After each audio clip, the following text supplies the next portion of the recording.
Muy bien, gloria a Jesús. Le damos gracias, como tenemos por sana costumbre, a nuestro Rey por su presencia, por su providencia.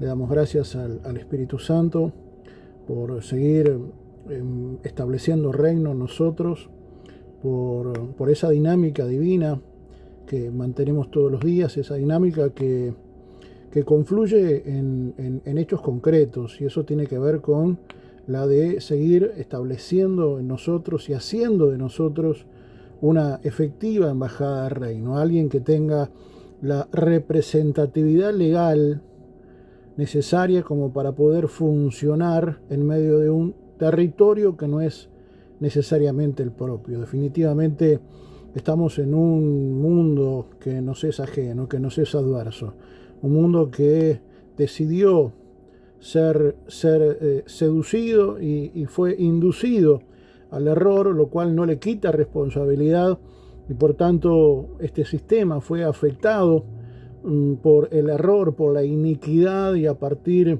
de ese momento nuestra humanidad y el sistema gobernante, el sistema imperante, el sistema mundo se vio corrupto y se transformó en un sistema no funcional para nosotros, ciudadanos del reino de los cielos, piedras vivas, parte de la extensión de las manos de nuestro Señor, embajada de reino. Por eso le damos gracias a nuestro Señor por esta expresión de confianza llamada vida, por esta idoneidad que Dios estableció en nosotros, poniéndonos en un mojón de la historia, en un rincón de la geografía y de la política de nuestra nación y de nuestro mundo, para desde el humilde rincón de nuestra vida seguir trabajando, seguir afectando, establecer un protagonismo distinto, diferente, superior, para definitivamente ser y funcionar como la extensión de las manos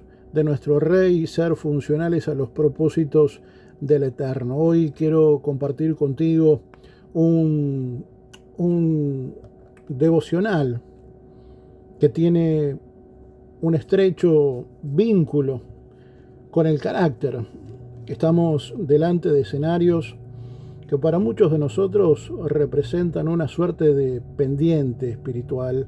Y cuando digo pendiente, no me refiero a un paréntesis en la cronología del tiempo, sino a una condición de la carrera que nos toca vivir ascendente. Estamos delante de un enorme esfuerzo físico, mental, espiritual, a partir de las coordenadas divinas que estamos viviendo, porque yo interpreto, asumo de parte de Dios de que estamos en medio de una maravillosa coordenada profética en donde cielo y tierra se están uniendo para establecer una verdad eterna, una nueva realidad, un fundamento que tiene principio y fin en nuestro Señor Jesucristo, y por lo tanto tiene una esencia y un carácter eterno. Y eso quiere decir de que la naturalidad de Dios, la esencia de Dios, está íntimamente involucrada con esa virtud nueva que Dios quiere poner y depositar en nosotros, una nueva realidad, un nuevo paradigma.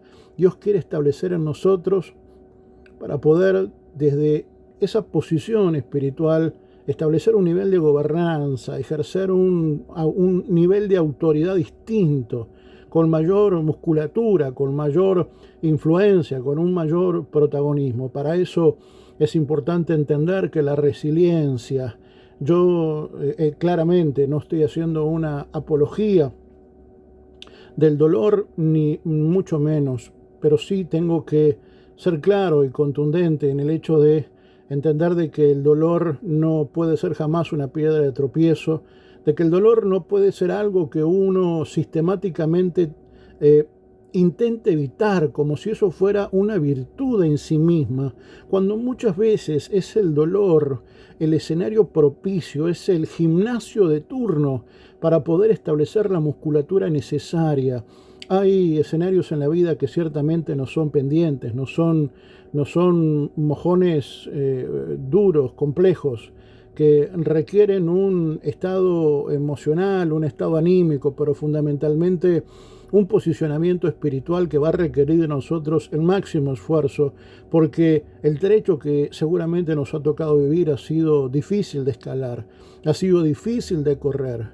La pendiente hace que nuestras piernas se cansen, que nuestra respiración a veces se haga un poco difícil de sostener. Ciertamente las pendientes de la vida y muchas veces también las mesetas de nuestra vida, en donde pareciera que no pasa nada, en donde tenemos una palabra profética de nuestro Rey, tenemos una postura divina, una declaración eterna que Dios soltó sobre nosotros, pero a veces con el devenir de los días parece que lo único que pasa es el tiempo y no pasa más nada, y es allí en donde damos evidencia y testimonio de una meseta espiritual que estamos atravesando, que claramente requiere también de nosotros un enorme esfuerzo, porque mantenerse caminando, articulando pasos uno tras otro, el caminar en esperanza contra esperanza, el estirarse hacia adelante e ir en pos de lo que nuestro Dios nos ha prometido y ha declarado que sí y amén, pero que requiere de mí un esfuerzo, un compromiso, una determinación, una resiliencia, un carácter propio de un ciudadano del reino de los cielos. Es necesario entender de que para poder alcanzar determinado nivel de virtud, es necesario entender que para poder avanzar, estirarnos y alcanzar y comenzar a tocar con así sea la punta de nuestros dedos ese rema divino, y comenzar a pasarlo del plano espiritual, del plano tal vez etéreo, si querés, pasarlo al plano natural. Y que eso que Dios ha prometido, ha soltado desde el cielo, se plasme y se haga realidad aquí en la tierra, es el resultado también de un compromiso personal. Cada vez que nuestro Rey nos entrega algo, no es más ni menos que una expresión de confianza.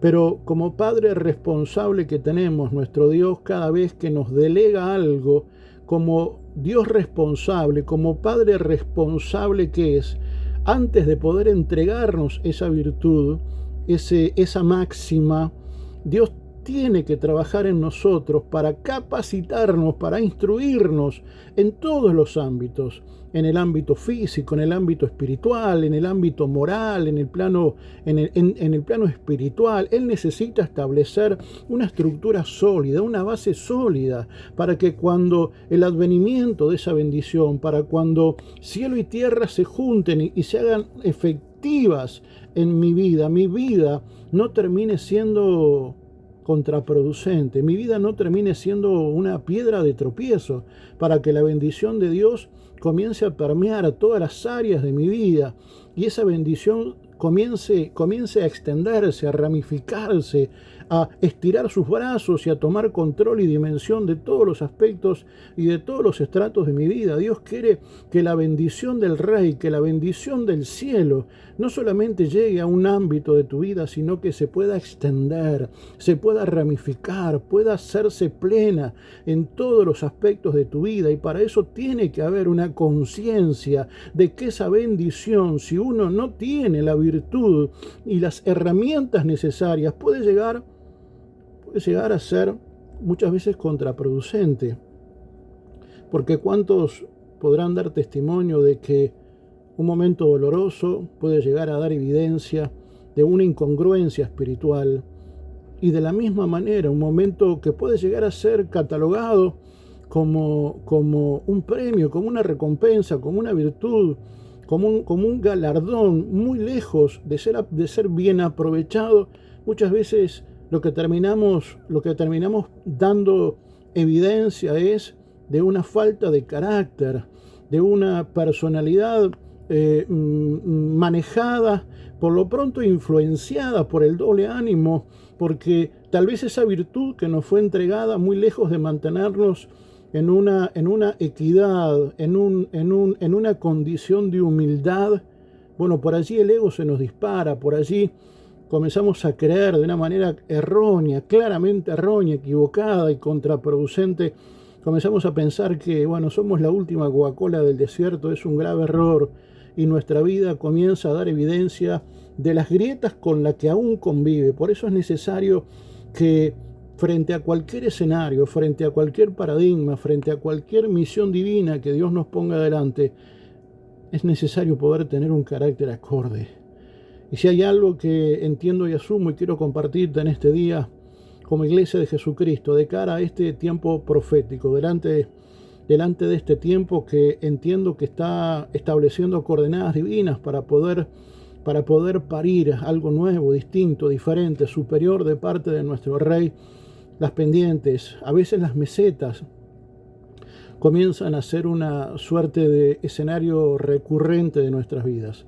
Y es así en donde nuestro carácter es puesto a prueba, es así en donde nuestra nacionalidad comienza a ser puesta a prueba, nuestra condición de ciudadanos del reino comienza a ser puesta a prueba, porque cada uno de esos escenarios va a dejar en evidencia más tarde o más temprano aquello de lo que genuinamente estamos hechos, de aquello que tiene que mejorar, de aquello que está bien o de aquello que, bueno, ha sido encontrado reprobable, desaprobado y necesita ser robustecido, necesita ser trabajado.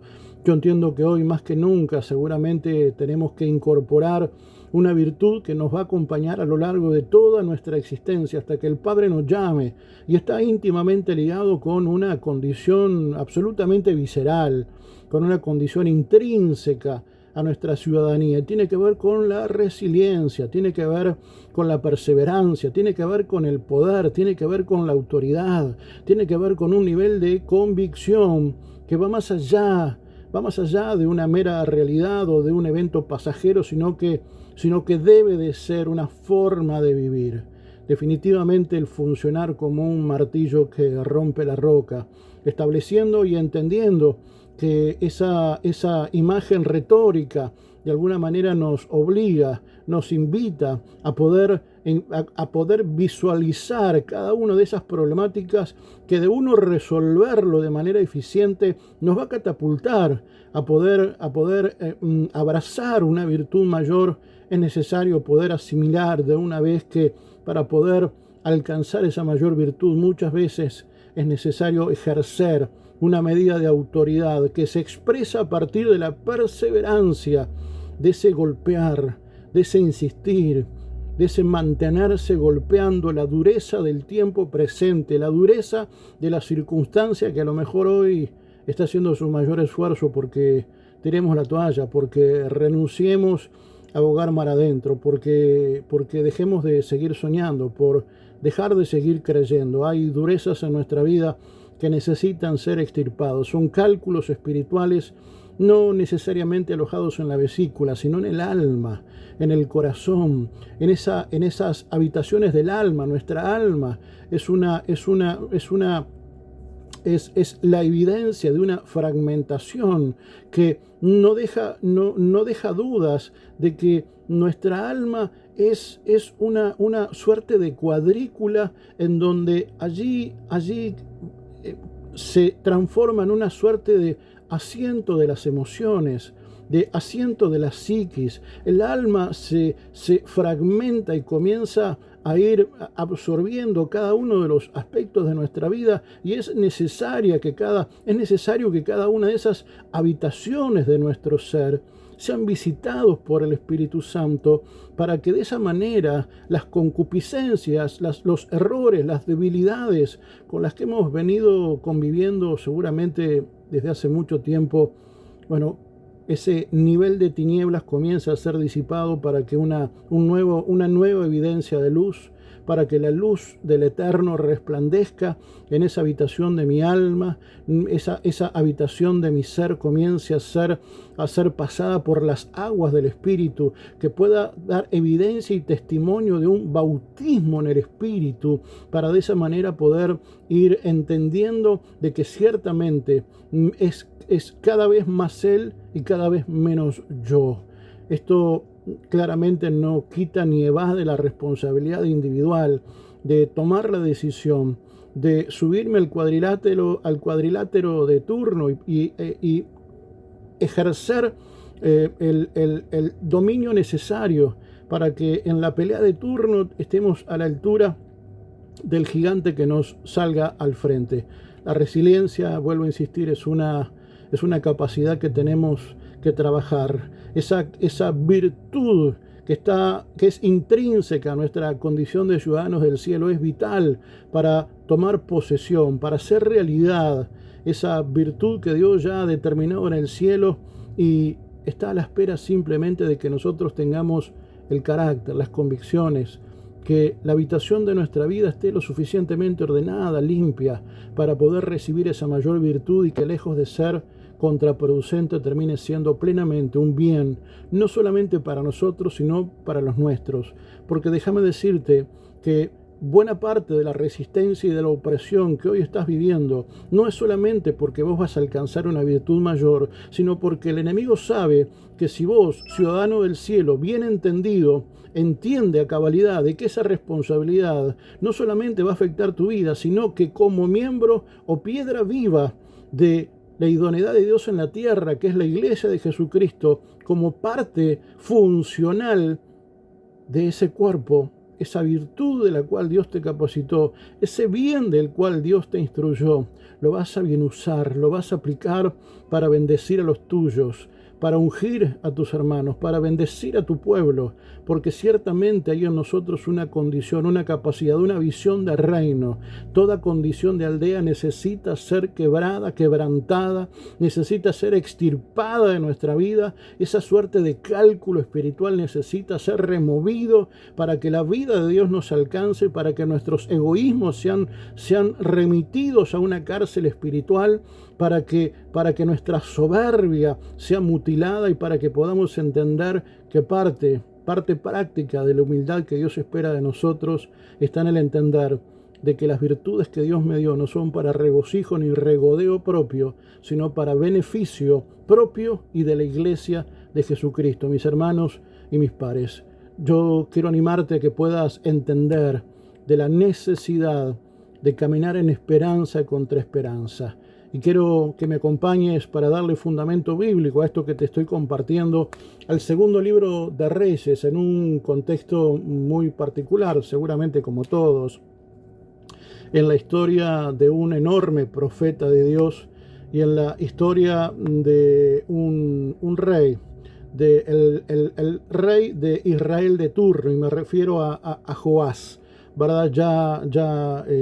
El pueblo de Dios se había dividido, las tribus habían sido divididas, la tribu del norte, Israel, el reino del norte, Israel, el reino del sur, Judá, se habían ya dividido. El rey de Israel de aquel entonces, el rey Joás, en este segundo libro de Reyes, en el capítulo 13, para leer a partir del versículo 10, él se encuentra con un escenario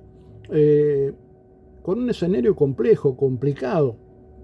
Una vez más, los enemigos de Dios, una vez más, como consecuencia de sus errores, de sus desaciertos, del mantener ese nivel de iniquidad, porque a veces uno se piensa que porque no ha profundizado su error, de alguna manera está bien, cuando en realidad nosotros nunca estamos quietos. Permanentemente nuestra vida está en una rueda, porque la Escritura habla acerca de la rueda de la creación. Eso implica de que la propia vida implica un ejercicio de movimiento que va más allá de si vos lo entendés o no lo entendés, de si vos lo creés o no lo creés, de si vos lo hacés o no lo hacés, de acuerdo a tus convicciones, porque la vida permanentemente te va a exponer y me va a exponer a un grado de movimiento en donde el no hacer no implica que yo estoy haciendo las cosas excluyentemente bien. Hay escenarios en nuestra vida en donde mantenemos una cuota de error, mantenemos un manto babilónico. Hay algunos escenarios de nuestra vida en donde hemos incurrido en algunas debilidades, las cuales las hemos hecho propias y siguen estando allí Y nosotros a veces creemos que porque no hemos profundizado ese error o no hemos incorporado nuevos errores, ya estamos bien, cuando en realidad eso es una real mentira, porque para estar bien no solamente no hay que incurrir en debilidades, sino hay que trabajar para que aquellas cosas que en definitiva yo he venido incorporando de manera consciente o de manera inconsciente en mi vida y que no son conforme al corazón de Dios, comiencen a ser desterradas, comiencen a ser arrancadas, porque esas habitaciones necesitan ser llenas del Espíritu de Dios. No por el hecho de yo creer que no estoy incurriendo en mayores desobediencias, mi vida está bien. Yo permanentemente tengo que ser escrutado por el Espíritu Santo y Él me tiene que decir cuáles son las áreas en las que yo necesito seguir siendo mudado, seguir siendo trabajado, seguir siendo santificado. No hay una edad, no hay una condición, no hay una jerarquía en mi vida o a lo largo de mi vida. No hay X cantidad de años en el Evangelio, porque a veces yo creo que incurrimos en el error de pensar de que porque tenemos 10, 20, 30, 40, 50 años en el Evangelio ya no tenemos nada que remediar. No tenemos, a veces tengo la triste sensación de que pensamos que en función de tantos o cuantos años en el Evangelio hay cosas de las cuales ya no tenemos más por qué reparar, ya seguramente sean cosas resueltas y por lo tanto yo no necesito mirarme al espejo de Dios y que sea Él el que termine escrutando realmente si hay cosas en mi vida que no son conforme al corazón de mi Rey. Entiendo que es un craso error y es el comienzo de nuevas y mayores debilidades. Yo asumo que todos los días necesito ser escrutado por mi Señor y ser sensible y ser permeable a su corrección, a su dirección, para seguir siendo modelado a la imagen y a la semejanza de mi Señor Jesucristo. El segundo libro de Reyes, capítulo 13, versículo 10, donde el rey de turno de Israel, el rey Joás, tiene evidencia de un conflicto a causa de su obediencia, a causa de mantener un nivel de iniquidad y no corregir ese grado de desobediencia. Sistemáticamente el pueblo de Dios a lo largo de estos textos dan evidencia y relatan cómo y cuándo el pueblo de Dios incurre en esos errores, y las consecuencias inevitables de esos errores es la retirada de la autoridad de Dios, de la protección de Dios, no porque Dios sea malo, sino porque nuestras propias acciones lo que hacen es echar a Dios. Lo que le estamos diciendo a Dios con hechos concretos, muy concretos, es decirle: mira, no necesito tu resguardo, no necesito tu protección, no necesito tu deidad resguardando mi vida en todas sus dimensiones, no te necesito. Cuando yo me manejo con ese nivel de impunidad, no puedo esperar otra cosa más que la que está una vez más relacionado con este texto que quiero compartirte. Segundo libro de Reyes, capítulo 13, versículo 10 en adelante, dice: Joás, hijo de Joacás, comenzó a gobernar Israel durante el año 37 del reinado de Joás en Judá, y reinó en Samaria 16 años. Él hizo lo malo a los ojos del Señor. Se negó a apartarse de los pecados de Jeroboam, hijo de Nabat. Hizo cometer a Israel. Los demás acontecimientos del reinado de Joás y todo lo que hizo, incluso el alcance de su poder y su guerra contra el rey Amasías de Judá, están registrados en el libro de la historia de los reyes de Israel. Cuando Joás murió, lo enterraron en Samaria con los reyes de Israel. Luego su hijo Jeroboam II lo sucedió en el trono. Versículo 14, cuando Eliseo, parece una frase sacada de absoluto contexto. Parece como que se abre un paréntesis aquí, pero en realidad es como que la Biblia deja evidencia de algunos episodios para después avanzar, para después volver, pero no deja de ser parte de un mismo relato y no deja de ser parte de una misma historia. Versículo 14 dice: cuando Eliseo cayó enfermo de muerte, el rey Joás de Israel fue a visitarlo. Había una buena intención, había un sentimiento noble en la vida del rey de Israel frente al oráculo de Dios, frente al profeta de Dios. Dice que él fue a visitarlo y lloró sobre él diciendo: Padre mío, veo los carros de Israel con sus conductores. Quiero dejar evidencia de que esta traducción de la que estamos abrevando es una nueva traducción viviente. Seguramente hayan algunas expresiones distintas de la Biblia que tengas de referencia o de cabecera. Es importante esa aclaración. Dice que el rey Joás, cuando toma contacto con el hecho de que el oráculo de Dios, el profeta Eliseo, está en una condición terminal, su vida estaba llegando a su ocaso, no sin antes haber dejado evidencia del maravilloso poder, del portento de Dios, de la gracia, de la virtud de Dios manifiesta a través de un hombre. Es importante entender cómo Dios obra a través de sus oráculos y la necesidad de poder apelar a ellos para poder seguir corriendo la carrera de manera correcta. Hay una virtud en la vida del rey Joás y tiene que ver con la de ser sensible a la humanidad del profeta. Él, en una condición de estado terminal, va a visitar al oráculo de Dios y él tiene un gesto absolutamente desprendido. Él manifiesta un nivel de empatía digna de ser imitada y le dice: Padre mío, veo los carros de Israel con sus conductores. Eliseo le dijo: consigue un arco y algunas flechas. Y el rey hizo lo que se le indicó. Luego Eliseo le dijo, consigue un arco y algunas flechas. Y el rey hizo lo que se le indicó. Luego Eliseo le dijo: pon tu mano sobre el arco.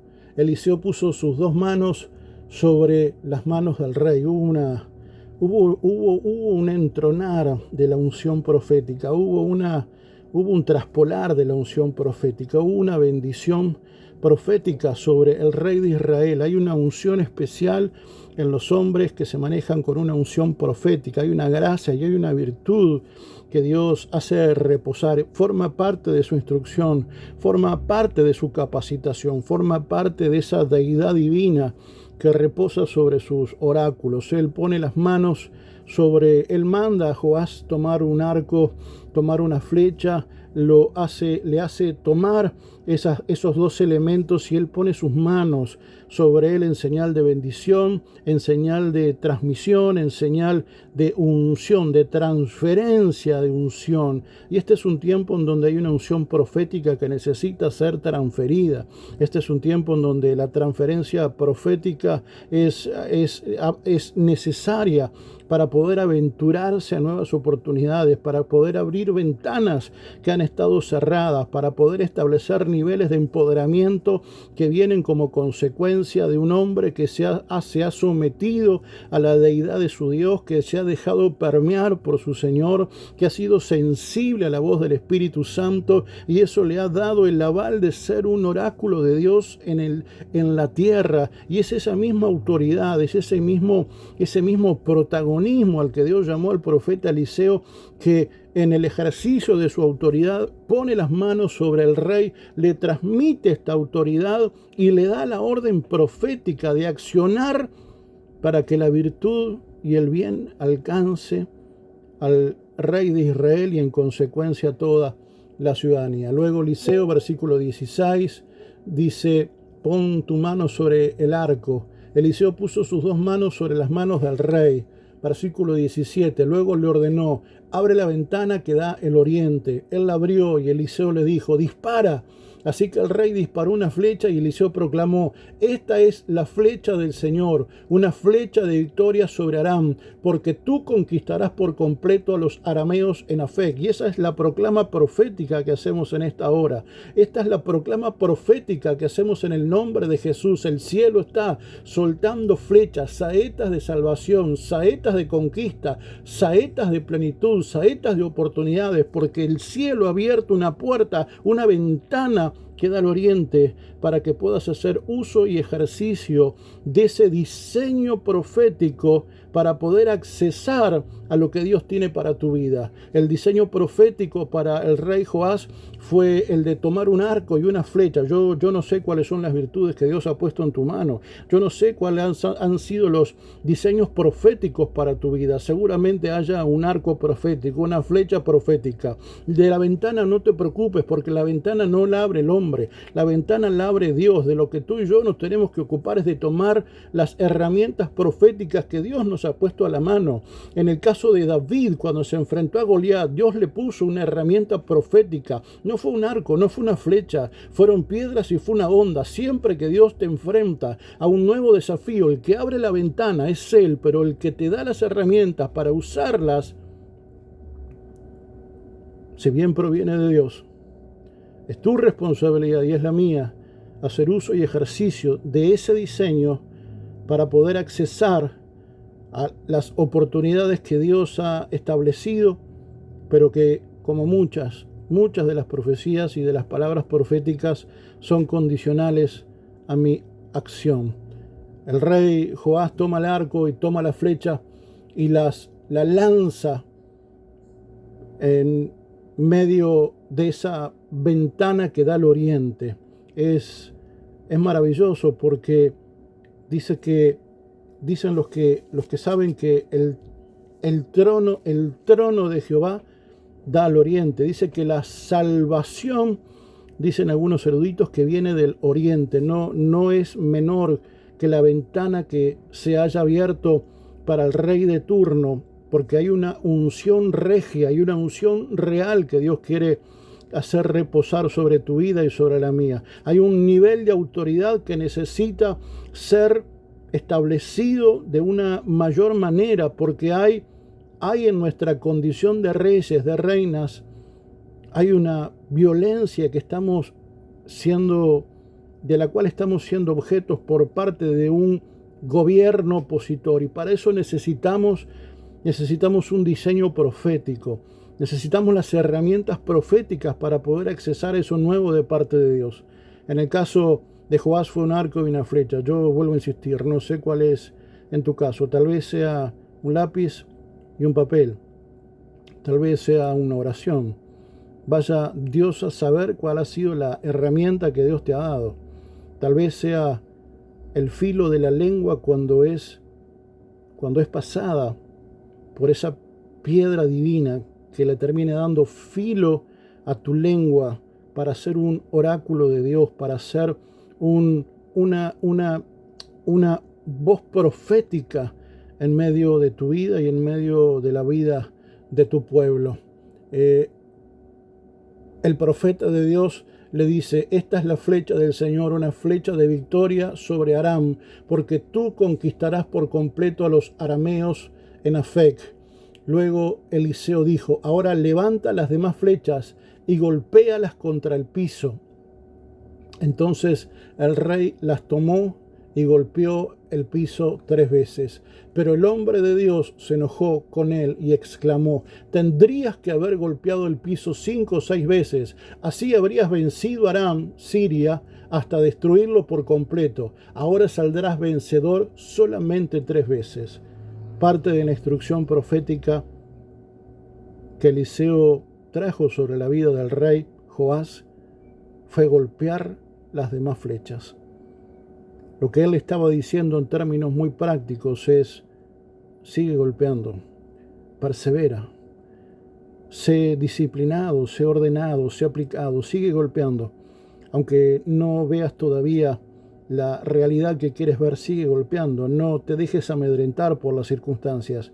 No dejes que el no ver te prive de hacer lo que Dios te manda hacer. No permitas que las mesetas espirituales te priven de ejercer la disciplina a la que Dios te está llamando.